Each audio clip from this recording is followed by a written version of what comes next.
সামরিক চুক্তি হচ্ছে এমন ধরনের একটা কাইন্ড অফ চুক্তি যেটা হচ্ছে আপনাকে যদি কেউ অ্যাটাক করে, আমরা একটা টিম থাকবো, ওই টিমের যে কাউকে যদি কেউ অ্যাটাক করে তাহলে মানে আমরা তার এগেনস্ট ব্যবস্থা নিব। হ্যাঁ, ধরেন আপনাকে কেউ মারলো, আপনি যদি আমার টিমের ওই একটা দলের মধ্যে থাকেন, তাহলে ধরেন আপনাকে মারার কারণে আমরা সব দল মিলে যাব।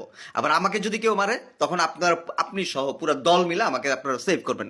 দিস ইজ কল্ড সামরিক চুক্তি।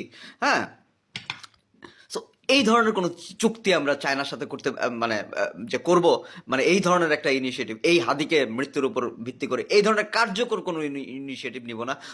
আমরা মানে কারা জড়িত কল ট্র্যাক করলেই পাওয়া যায় ভাই। হ্যাঁ, আপনি চিন্তা করেন, একটার জায়গায় দুইটা যদি আপনি মানে বায়ুবের নির্গত করেন, আপনার স্যালাইনের অ্যাড চলে আসবে যে জায়গায় ভাই। মানে আমার মাথায় এই জিনিসটাই কাজ করে না। মানে স্যালাইনের অ্যাড পেয়ে যাবেন আপনি, একটু জোরে আওয়াজ করে আপনি বায়ু নির্গত করে দেখেন, আপনার ফোনে স্যালাইনের অ্যাড চলে আসবে। এরকম একটা পরিস্থিতিতে মানে কারা জড়িত এটা পাবে না। আর আমরা মানে আমাদেরকে মানে আমরা পাচ্ছি না বলবে, আর আমরা আঙ্গুল চুষবো বসে বসে। হ্যাঁ, মানে তারা এরা মনে করে যে আমরা ফিডার খাই। হ্যাঁ, আমরা জনগণরা ফিডার খাই এটা মনে করে যারা প্রশাসনরা চালায়। হ্যাঁ, তো এটা আমরা দেখছি যে আগে কি করছে, যত সব নাটক করছে, যত সব মানে আহ, কি বলবো বাচ্চাদের মতো কাহিনী করছে। ঘটনা ঘটে, একটা ঘটনা ঘটার টাইমে ইনস্ট্যান্ট কোনো অ্যাকশনে যেতে পারে না এরা।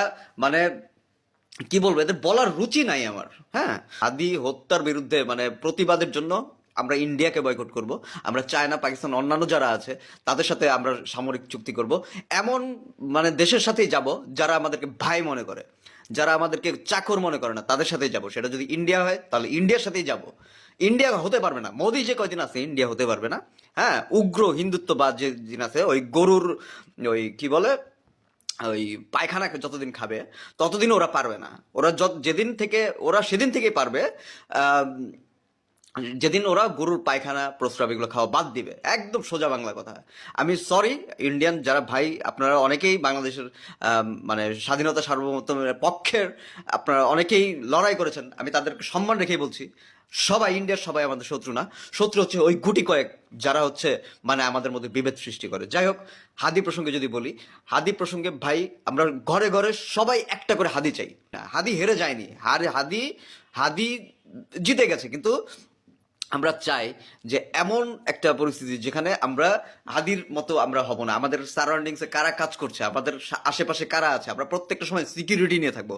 যারা দেশের পক্ষে কথা বলেন, যারা দেশের পক্ষে শক্তি যারা, হ্যাঁ, তারা আহ, তারা ভাই সিকিউরিটি নিয়ে থাকবেন। হ্যাঁ, আসলে যে মানে সরিষার মধ্যেই ভূত যে জায়গায়, এই জায়গায় সিকিউরিটি দিয়ে লাভ কি? আমার দেশের প্রশাসনই যে জায়গায় মানে পিলখানার মতো একটা জায়গা।